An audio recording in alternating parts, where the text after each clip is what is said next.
Olá, eu sou Ronaldo Entler, sou pesquisador do campo das artes e da cultura visual, e eu queria aqui pensar uma manifestação da cultura urbana, que é a pichação, a partir do conceito de sintoma que eu tomo emprestado do pensador francês Georges Duberman. Apesar de eu escolher falar da pichação, acho importante deixar claro que eu não tenho exatamente uma proximidade com essa experiência, não sou pichador, portanto estou um pouco deslocado desse lugar de fala, mas eu espero aqui poder oferecer uma escuta a essa manifestação. Afinal, eu vivo numa cidade como São Paulo, que é bastante atravessada por essas experiências, e espero também poder construir uma sensibilidade que me permita entender alguns aspectos desse fenômeno.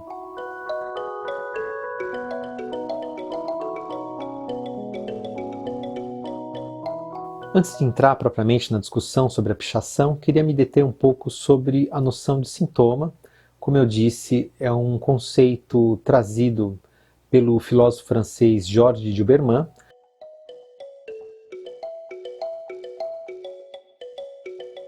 Essa noção aparece de modo discreto desde as primeiras obras desse autor e vai ganhando corpo, vai ganhando espaço com o passar do tempo. E com a ideia de sintoma, de Duberman pretende construir uma certa alternativa para pensar o universo das imagens, também a história da arte, uma alternativa que permita não necessariamente escapar, mas ir além da noção de simbologia. Quando a gente olha para uma obra de arte, a gente tenta muitas vezes interpretar essa obra decifrando a presença de certos elementos que são recorrentes dentro dessa tradição. Então, um certo objeto, em função de uma convenção que está dada por uma época, por uma tradição, ele passa a ter o poder de expressar, de trazer um certo sentido, né, de expressar certas ideias, conceitos, sentimentos. Quando a gente estuda a história da arte na escola, normalmente o que a gente faz é decifrar as simbologias de uma obra, né, o modo como essa tradição nos permite ler aquilo que o autor quis dizer ou aquilo que, por meio desse autor, uma cultura quis expressar. O conceito de sintoma, ele é aquilo que atua nas brechas das convenções, das regras, daquilo que uma cultura impõe sobre a obra, sobre o fazer de um artista, né? O sintoma, de alguma maneira, ele representa algo de rebelde na construção da obra, algo que eventualmente pode reforçar os sentidos afirmados pela cultura ou eventualmente negar, quer dizer, operar sobre os recalques, aquilo que as tendências culturais de uma época tendem a negar.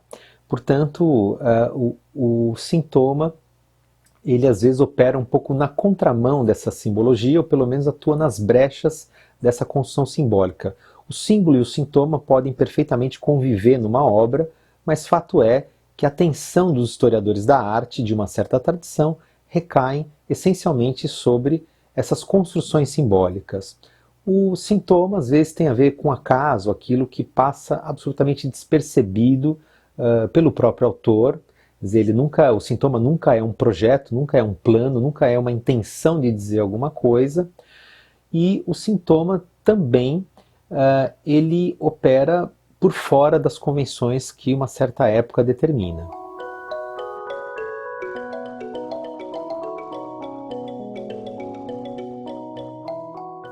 De Duberman, ele não constrói a ideia de sintoma do zero, ele está apoiado nas teorias da psicanálise, em Freud especialmente, e acho que vale a pena a gente fazer esse breve recuo para entender o conceito de sintoma dentro das teorias psicanalíticas. Bom, obviamente, sintoma é uma noção que vem da medicina. A medicina não deixa de ser uma ciência interpretativa, quer dizer, o médico ele sempre vai tentar arrancar um sentido dessas manifestações do corpo que são pensadas como sintoma.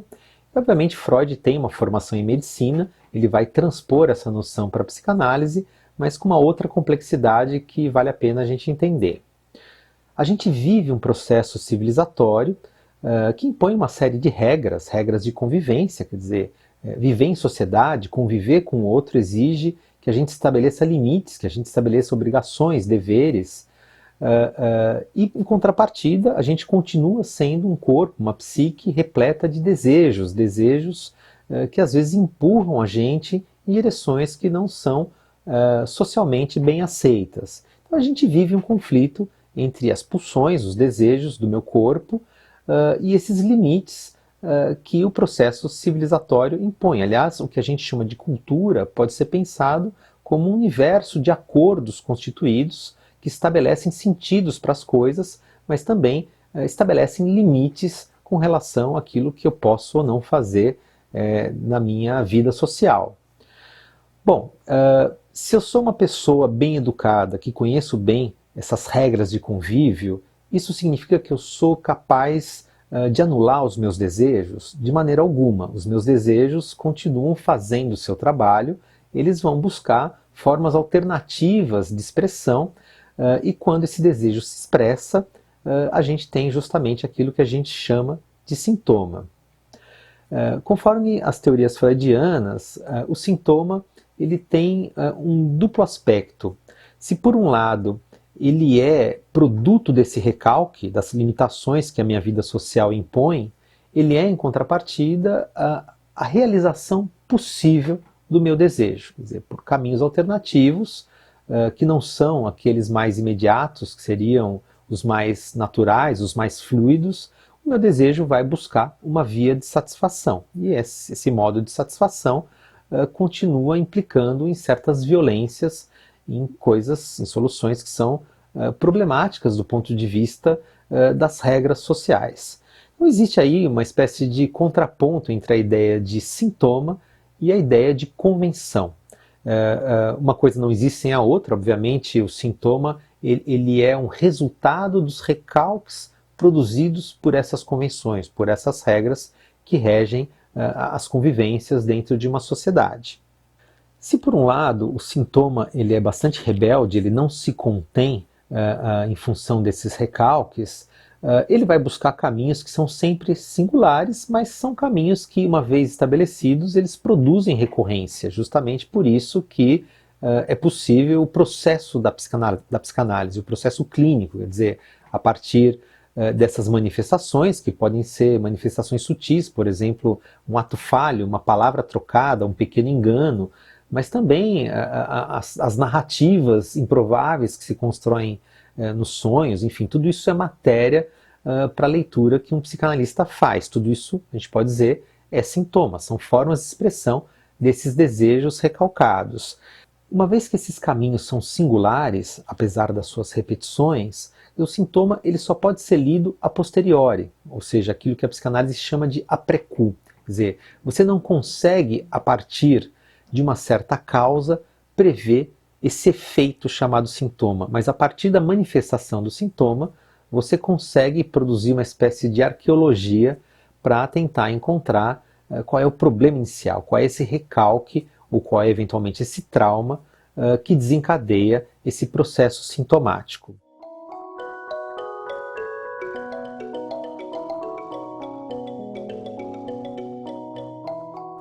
Bom, então a gente pode tentar se reaproximar do universo das imagens e da arte, lembrando que a arte é também um objeto de interesse das teorias psicanalíticas, mas Didier Huberman ele se incomoda bastante com o modo como muitas vezes essas teorias pensam as obras de arte.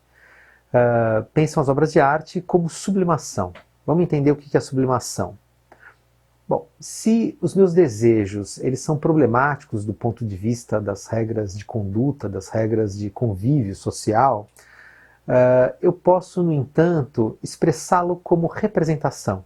Quer dizer, eu não posso agir, eu não posso manifestar esse meu desejo como ato, por exemplo. Se eu tenho pulsões violentas que me levariam a matar alguém, obviamente que isso é condenável, mas eu posso representar a morte numa obra de arte. Isso seria, então, uma forma socialmente aceitável de dar vazão para o meu desejo e ao mesmo tempo de apaziguá-lo. Então, essa função apaziguadora da arte é algo que para o Didier Huberman resulta numa leitura muito limitada, uma compreensão insuficiente das potências que a arte traz para a gente.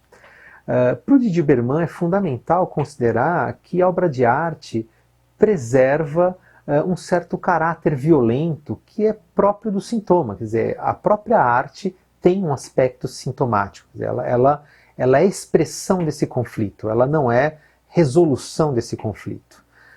Isso é algo que Didi Berman gostaria de preservar e que de alguma maneira contradiz toda uma tradição da história da arte que prefere pensar a arte em função de um certo respeito às convenções estilísticas, não necessariamente sociais ou de conduta, mas as regras, as boas regras da representação dentro do próprio universo da arte. Então, assim, a arte seria uma experiência de obediência, uma experiência bem comportada dentro do campo das próprias representações, enquanto que Didi Berman prefere enxergar nessas manifestações artísticas aquilo que existe da rebeldia dos sintomas. Então, a própria expressão artística, ela é conflito, às vezes ela é violência, ela não é uma espécie de apaziguamento dessas tensões trazidas nessa relação entre vida social e desejo. E é bastante importante a gente preservar esse caráter de conflito, eventualmente de violência ou de desobediência, que é própria da manifestação artística, segundo a leitura de Didi Berman, porque isso vai ajudar a gente a refletir sobre algumas coisas que são próprias das manifestações da pichação.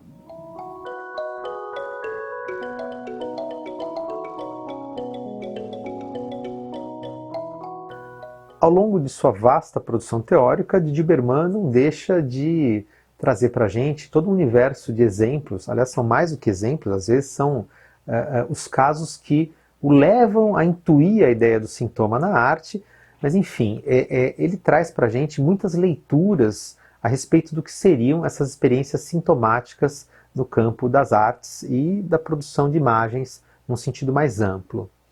Eu vou me deter aqui sobre um ou dois casos que são suficientes para a gente chegar naquilo que interessa, que é tirar daí algumas ideias que possam iluminar a compreensão do que é a experiência da pichação.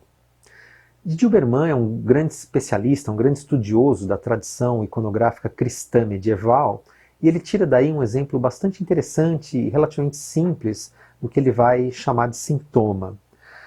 Esse é um capítulo, né, a Idade Média é um capítulo que a gente não gosta de estudar na história da arte, justamente porque essa produção ela é muito cercada, muito cerceada por regras, por convenções, que vêm de uma tradição teológica, obviamente, de uma tradição religiosa, de tal maneira que esse sujeito que produz uma imagem, e talvez a gente sequer possa chamá-lo de sujeito no sentido moderno do termo, como alguém que tem uma certa liberdade de expressão, que é dono da sua vontade. Então essa pessoa que produz essa imagem, ela não decide como ela vai representar Cristo, Deus ou os santos, ou que interpretação ela vai dar para uma passagem bíblica. Quer dizer, não existe propriamente uma ideia de autoria artística. Essa pessoa, ela reproduz um certo padrão que está dado pela tradição, portanto é um momento bastante convencionalista da história da arte, e isso resulta em imagens bastante repetitivas. Esse é um aspecto bastante conhecido, estudado, quando se trata de pensar a arte cristã medieval, né? O quanto ela é regida por convenções. Mas Didi Berman vai tentar dar conta de um outro aspecto da produção iconográfica medieval que diz respeito à relação que o cristão tinha com essas imagens, né? Por um lado, a produção ela é muito racionalizada, muito justificada por questões de ordem teológica. O cristão, quando entra numa igreja, tem uma relação muito passional com essas representações. Passional no sentido corpóreo, quer dizer, o fenômeno da encarnação de Deus na figura de Cristo já é por si só algo bastante comovente. A paixão de Cristo é algo muito comovente, o fato de Cristo ter sofrido pela humanidade para salvar a humanidade. E o cristão, ele se depara com tudo isso representado, e quando ele entra numa igreja, ele não está ali exatamente decodificando esses elementos simbólicos, ele não está analisando o estilo, ele está se sentindo tocado por essa presença de um Deus que se materializa, que encarna em formas que lhe são próximas, né? De alguma maneira, muitas vezes a imagem cristã ela não é entendida como uma representação no sentido da imitação, quer dizer, a intenção ali não é mostrar que rosto ou que que fisionomia teria Cristo ou Deus ou esses personagens, né? A função da imagem medieval, por um lado, é comunicar, explicar, é conceituar o sentido teológico desses personagens, mas para esse cristão que está em contato com essas imagens, é quase como se essas imagens elas trouxessem algo da substância divina, né? Algo desse fenômeno de uma transubstanciação que permite a encarnação de algo que é de uma ordem espiritual. Então é quase como se ele se sentisse próximo de algo que lhe é distante, né? Isso é uma coisa que interessa muito a Didi Uberman. Uma forma específica de construção iconográfica na Idade Média, principalmente no período gótico, diz respeito aos vitrais. E aí Didi Uberman encontra um exemplo interessante do que ele vai chamar de sintoma. Bom, os vitrais eles estão sujeitos às mesmas convenções que regem toda a produção de imagens na Idade Média cristã. Então a gente tem lá as mesmas estruturas narrativas, as mesmas passagens bíblicas, as mesmas figuras de santos, Cristo, Deus, representados de formas que já são bem conhecidas, de tal forma que dentro de uma dessas catedrais você pode, munido do seu saber como historiador da arte, decodificar essas narrativas e essas estruturas simbólicas. Mas um cristão que entra numa igreja, apesar dele poder perceber que ali estão sendo contadas histórias bíblicas e que você tem elementos simbólicos, mas um cristão médio, um cristão comum, quando ele entra numa igreja, se ajoelha num canto qualquer para rezar e de repente ele se vê banhado por uma luz colorida que provém desse vitral,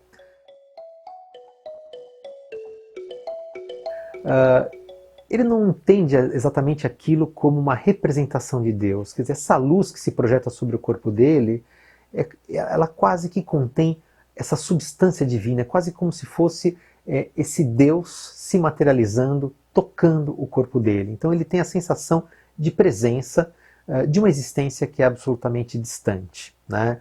Então, assim, obviamente que quem planeja um vitral tem plena consciência de que esse vitral projeta a luz sobre o espaço, mas ele não tem exatamente controle sobre o modo como essas cores se comportam e sobre como se dá esse fenômeno de uma relação entre um corpo de um fiel e um corpo luminoso, que é uma espécie de encontro fortuito que pode acontecer, pode não acontecer, mas é quase que da ordem de um acidente, e que provoca uma comoção muito particular nesse fiel, e isso é uma espécie de manifestação sintomática, quer dizer, isso não está previsto na codificação daquelas imagens que estão sendo representadas, que foram construídas no papel antes de serem transpostas para a técnica do vitral.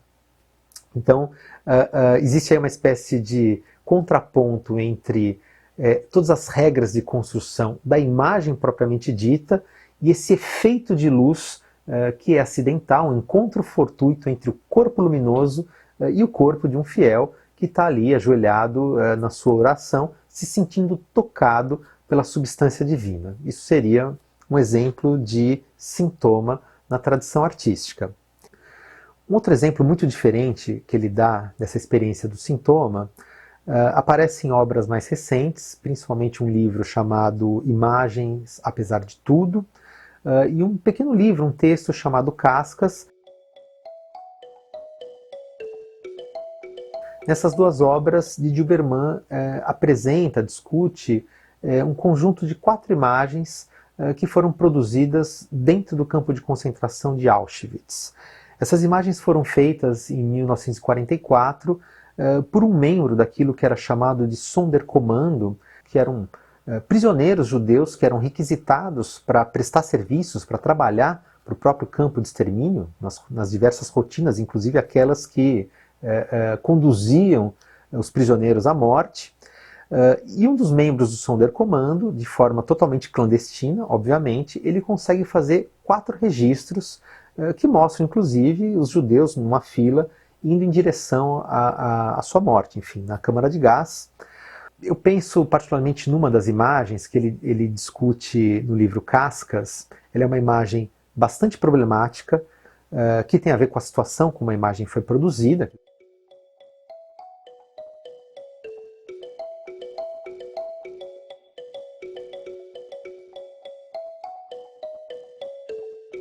Uma pequena fração da imagem a gente vê lá uma fila de prisioneiros, e Didi Berman ele se interessa particularmente não só por aquilo que a imagem mostra, o que ela dá de informação a respeito do que era a rotina de um campo de concentração, mas ele se interessa pelo defeito. Quer dizer, o defeito ele é sintoma histórico. Ele diz muito sobre as condições de produção dessa imagem.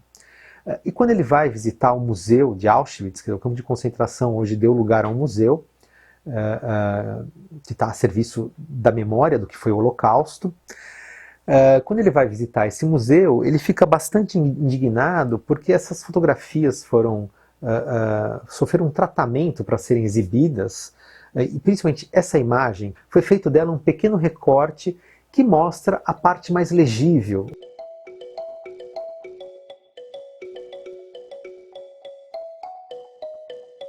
O que significa que mostra a parte decodificável, aquela que responde aos preceitos do que a gente chamaria de uma boa fotografia, ou de uma fotografia útil para pesquisa histórica. Enquanto que ele acha que isso é um grande desrespeito e desperdício ao mesmo tempo, porque ao eliminar aquela mancha escura, você elimina aquilo que não é exatamente da ordem da representação, mas é resíduo da própria violência que levou um sujeito a produzir imagens naquelas condições. Quer dizer, aquilo não é da ordem da imitação, da representação, da simbolização, aquilo não tem a ver com a intenção de dizer ou de mostrar o que era o campo de concentração, mas é um efeito das próprias condições de violência e de riscos trazidas por um campo de concentração. Enquanto que a parte legível, ela diz algo, ela simboliza algo, ela é decodificável a respeito do que era a vida num campo de concentração, essa parte escura, ela é sintoma, ela é uma espécie de resíduo, de traço deixado pela própria história do que foi o Holocausto. Esse é um exemplo também bastante claro e que interessa para a gente, quer dizer, pensar que alguma coisa da imagem, ela é a própria performatividade das suas condições de produção.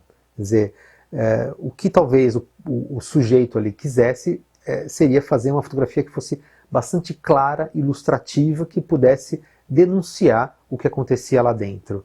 Mas de alguma maneira esse acidente ele não deixa de portar em si não tanto uma informação a ser lida, mas ele porta em si o que foi a própria experiência de estar dentro de um campo de concentração. Isso é de uma ordem sintomática, não exatamente de uma ordem simbólica.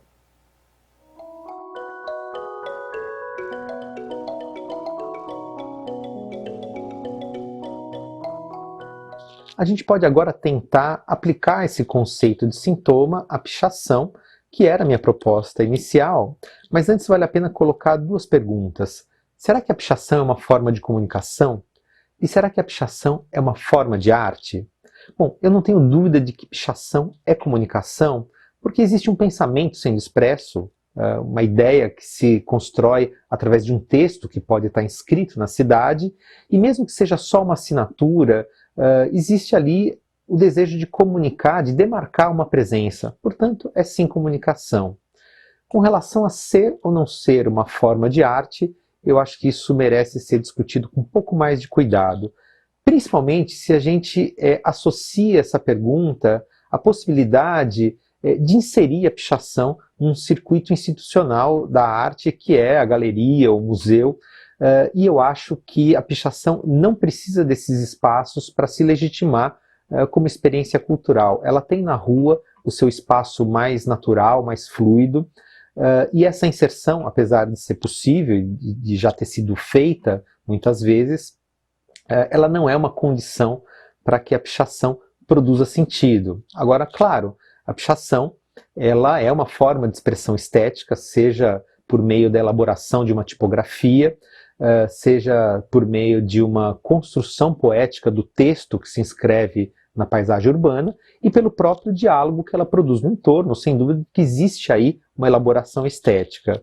Agora a gente pode sim pensar a pichação como arte se a gente contornar todas essas condições institucionais que o circuito da arte às vezes impõe às obras que são assimiladas pelos espaços como o da galeria ou do museu. Quer dizer, a arte ela pode ser simplesmente um gesto de expressão do sintoma, é o que eu estou defendendo aqui, e isso permite a gente garantir todo o caráter de transgressão, de resistência e de violência que atravessa a experiência da pichação.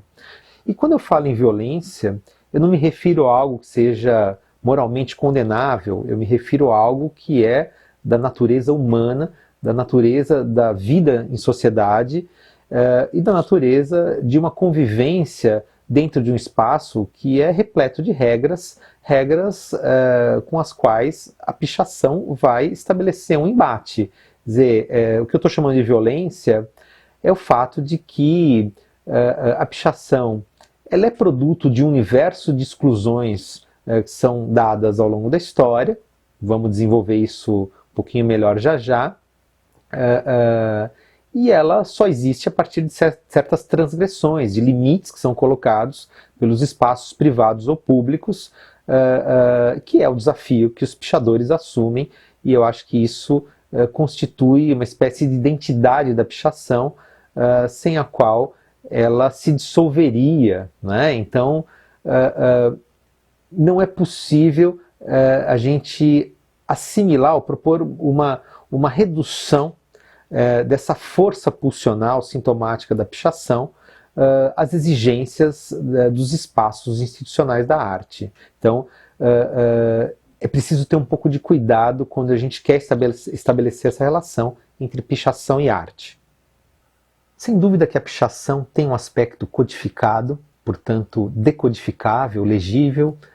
Isso diz respeito principalmente à elaboração da tipografia, dos alfabetos, que são bastante pensados, são feitos para não serem compreendidos por todo mundo, mas acabam sendo lidos, né, por quem pertence ao universo da pichação, por grupos parceiros, grupos rivais, por estudiosos da área e para quem transita também com um pouco de atenção, tentando construir alguma sensibilidade para esse tipo de experiência, a gente acaba também identificando certos traços comuns, identificando algumas assinaturas, algumas palavras-chave.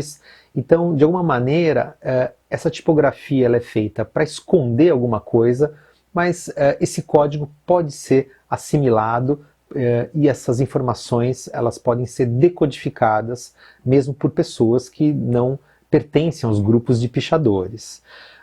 Esse aspecto da codificação da tipografia da pichação já foi objeto de muitos estudos acadêmicos, de muitas abordagens jornalísticas. Isso é debatido com muita frequência pelos pichadores, em entrevistas, documentários. É algo muito interessante, mas não é a questão que mais me interessa agora.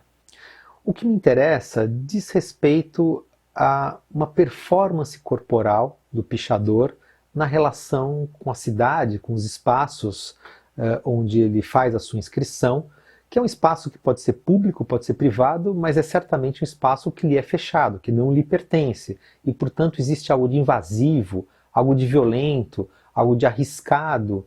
A gente conhece muitos casos de acidentes, inclusive de mortes, porque, obviamente, as condições para acessar esses lugares elas são muito imprevisíveis. Então, a gente tem aí, se por um lado a gente tem certos padrões que se repetem na ação do pichador, isso é essencialmente o seu padrão tipográfico, esse embate com o espaço que é pichado, ele é singular a cada vez. Quer dizer, a estratégia para acessar o lugar em que a pichação vai acontecer, o tipo de negociação, a maneira de burlar as autoridades, todo o risco implicado, isso é desenhado de forma singular a cada vez.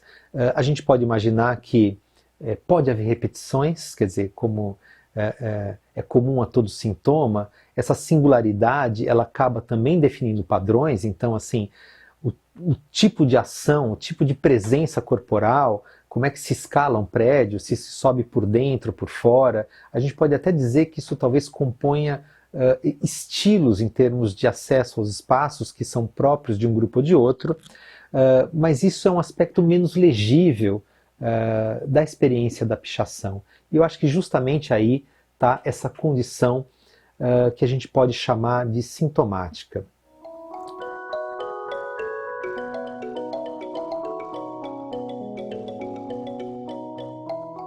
A cidade é uma construção histórica que tem como missão a construção de uma ordem, ela é um projeto de ordenação do espaço de vivência, do espaço de convivência, do espaço de circulação, dos espaços de trabalho e de habitação, mas essa organização ela não acontece sem uma boa dose de conflito e de violência, uma violência que pode ser velada, que acontece em nome dessa instauração da ordem, em nome da lei, mas uma violência que é plenamente sentida pelos corpos das pessoas que são excluídas. É uma exclusão literal, essas pessoas elas são empurradas para os espaços periféricos, para fora efetivamente dessas cidades. Essas cidades, esses centros se tornam muitas vezes impermeáveis, e quando há alguma permeabilidade, a circulação pelos espaços que são chamados ainda de espaços públicos, ela não é distribuída de forma igualitária. Quer dizer, as pessoas elas não têm os mesmos direitos de estarem, de circularem por esses espaços que a gente chama de espaços públicos. Vamos fazer um paralelo entre a pichação que acontece, essa inscrição que acontece no corpo da cidade, e uma cicatriz, essa inscrição que acontece no meu corpo. Bom, a gente pode se perguntar se as pessoas de modo geral gostam da pichação, se elas acham a pichação bonita ou feia. Essa é uma questão que se torna secundária quando a gente entende que ela é uma espécie de reação que se dá ao universo de processos de recalques, de conflitos que habitam esse corpo da cidade. A mesma coisa no meu corpo. Se eu tenho uma desorganização estrutural, isso pode se tornar uma erupção na minha pele, isso pode se tornar uma infecção no meu corpo, na minha pele, que deixa uma marca, que deixa uma cicatriz. Então o melhor que eu tenho a fazer é assumir a cicatriz como algo que me constitui, que é parte do meu corpo, da minha identidade e da minha história. Não adianta eu fingir que não vi, não adianta eu desejar que ela não existisse, não adianta eu maquiá-la para que os outros não vejam e, principalmente, não adianta eu ignorar o universo de tensões e conflitos corporais que também me constituem, porque se eu fizer isso, essa cicatriz vai latejar de forma ainda mais dolorosa. A mesma coisa a pichação, essa cicatriz que se inscreve na pele da cidade, no corpo da cidade. Tanto faz se eu acho a pichação algo bonito ou feio, tanto faz se eu preferiria que ela não existisse. Não adianta eu cobrir a pichação com uma tinta branca, porque o fato de eu aplicar esse efeito cosmético na cidade não resolve os conflitos e as tensões que motivam essas inscrições. Se eu fizer isso, se eu recalcar a manifestação dessas inscrições, elas vão retornar de forma ainda mais dolorosa e violenta. Então o melhor que a gente tem a fazer é entender que essas manifestações são parte da nossa cidade, da identidade, do corpo da nossa paisagem urbana.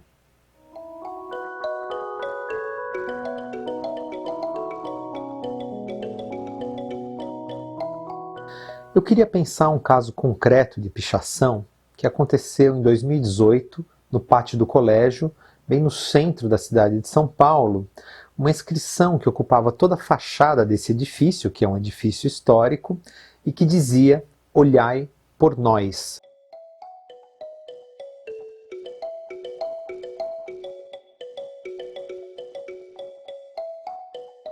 Nós, da maneira como eu estou falando, com erro de grafia, N-O-I-S, o que já é por si mesmo um aspecto sintomático, porque independente daquilo que está dito, de uma intenção de dizer, de escrever essa frase, isso se trata de um erro, de uma transgressão da norma culta da língua, que pode ter sido um erro espontâneo, pode ter sido um erro simulado, mas esse nós, ele é um modo próprio de falar daqueles que estão excluídos de uma erudição, da norma culta da língua portuguesa, e que é muito representativo de uma fala periférica, né? É muito sintomático dessa voz periférica que se inscreve na parede desse edifício. Bom, essa ação ela foi muito discutida, muito polêmica, foi muito noticiada pela imprensa, provocou uma grande comoção. De um lado, pessoas que acusavam os pichadores de um gesto de vandalismo que agredia o patrimônio, a memória da cidade de São Paulo. Do outro lado, pessoas que se sensibilizaram com a frase "olhai por nós", é uma frase muito expressiva, uma demanda, um apelo, e que estava escrita de forma gigantesca, ocupando toda a fachada do edifício, com tinta vermelha. Eu, pessoalmente, quando fui até o pátio do colégio, fiquei muito surpreso, muito tocado com essa inscrição. Tem dois modos de ver. Eu primeiro, obviamente, fui me aproximando desse espaço, que é uma praça, né, um largo bastante aberto, e que te dá uma grande visibilidade do edifício e do entorno, né, da paisagem do centro. E essa frase ela era legível a uma grande distância, né? E quando eu me aproximei, tem um outro aspecto que eu também posso considerar sintomático, porque não tem a ver só com aquilo que foi dito, né, a intenção de dizer alguma coisa, mas é alguma coisa que revela o próprio gesto que permitiu essa inscrição, um gesto que é certamente tenso, que foi feito numa certa velocidade, quer dizer, isso é perceptível, tem ali quase um caráter de pintura gestual. E a tinta vermelha, quando a gente olhava de perto, a gente via um sangue escorrendo, e aquilo, para mim, fez muito sentido, como uma espécie de grito, de clamor, que diz respeito ao que estava escrito: "Olhai por nós". Quer dizer, existe uma violência pregressa que culmina na violência da pichação, e de alguma maneira essa tinta escorrendo, essa tinta vermelha que escorria, ela é uma espécie de acidente que reforça essa representação. Uma outra questão importante, bastante delicada de discutir, diz respeito à condição de patrimônio histórico do pátio do colégio, porque isso agrava a percepção de violência representada por essa pichação. Bom, a gente sabe que no século XIX o pátio do colégio ele já era utilizado ali como palácio do governo, quando se optou pela demolição do edifício original para a reconstrução de um outro, provavelmente mais alinhado aí com as tendências de uma época marcada pela economia cafeeira de São Paulo. E no século XX, na segunda metade do século XX, se optou pela reconstrução de um prédio nos modelos originais, enfim, para que se resgatasse a história, já que esse edifício se confunde com a própria fundação da cidade de São Paulo. Bom, portanto, o que a gente tem ali no pátio do colégio é uma réplica do que foi a construção original. O que eu penso disso? Quer dizer, isso de alguma maneira minimiza a importância desse edifício como memória da história da cidade de São Paulo? Pessoalmente, eu acho que não. Quer dizer, o prédio continua tendo valor de memória, continua merecendo a condição de patrimônio histórico, primeiro porque ele tem um certo valor informativo. A gente pode ler nesse edifício aquilo que foi uma construção histórica original, ainda que os materiais não tenham a mesma idade. Quer dizer, existe ali um valor educativo, né, pedagógico nesse edifício. E segundo, que ele tem um papel de monumento, de celebração de uma memória. Ele foi reconstruído a partir de uma reivindicação que não foi só das autoridades, foi ali uma espécie de comoção coletiva, né, que fez com que o segundo prédio fosse demolido para a reconstrução de um prédio nos modelos originais. Então existe ali um monumento que atende a um desejo de uma coletividade de ter essa memória preservada ou eventualmente resgatada. Portanto, existe ali também um papel de reparação de uma violência que foi cometida em momentos anteriores da história. Bom, então assim, eu pessoalmente acho que sim, existe ali um valor de memória, mas o que eu quero dizer é que a pichação ela não é mais violenta do que o universo de acontecimentos que marcam a história desse edifício. O mais importante deles é a demolição. A diferença é que essa violência recente ela pertence à ordem da ilegalidade e as anteriores foram feitos como um ato oficial daqueles que se entendiam como proprietários, né, como autoridades que poderiam decidir o futuro daquele espaço. Mas tudo isso significa que a história da cidade é uma história de conflitos, alguns produzidos oficialmente, outros produzidos ilegalmente. E isso tudo tem que ser lido e entendido como fenômeno cultural.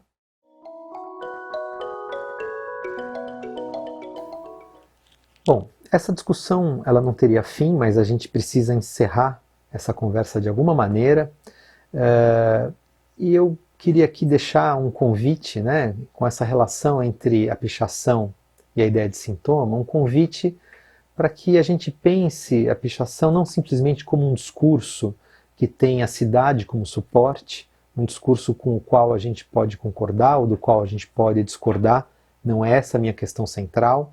Também não me interessa tanto pensar a pichação como uma manifestação estética cuja forma a gente considera feia ou bonita, e considerando o gesto de legalidade ou o gesto de ousadia que caracteriza a pichação, também não me importa tanto se esse gesto produz antipatia ou simpatia. Quer dizer, pensar a pichação como sintoma significa levá-la um pouco adiante das discussões de autoria ou de heroísmos, né? Enfim, como sintoma, a pichação não pertence totalmente àquele que a realiza, ela é uma espécie de acontecimento dentro do espaço da cidade, que é produto da sua história e que participa da construção da sua identidade. Uma cidade como São Paulo, ou qualquer outra grande metrópole como São Paulo, tem a pichação como uma existência que deriva dos seus conflitos internos e, portanto, são parte da sua realidade. Assim como, retornando ao meu exemplo da cicatriz, enfim, uma cicatriz, diferentemente de uma tatuagem, ela não é puramente uma escolha, uma forma de expressão, ela é uma inscrição num corpo que pode produzir uma profunda identificação com aquele que a porta. A gente pode até dizer de uma forma sintomática que eu atiro o meu corpo na direção desses riscos que geram essas cicatrizes, então elas me pertencem, elas dizem algo sobre mim, sobre meus desejos, as minhas intenções, mas elas são parte de um corpo sobre o qual eu não tenho total controle. E assim eu espero ter contribuído para uma reflexão sobre uma experiência que, a gente goste ou não, ela pertence ao nosso mundo. Muito obrigado.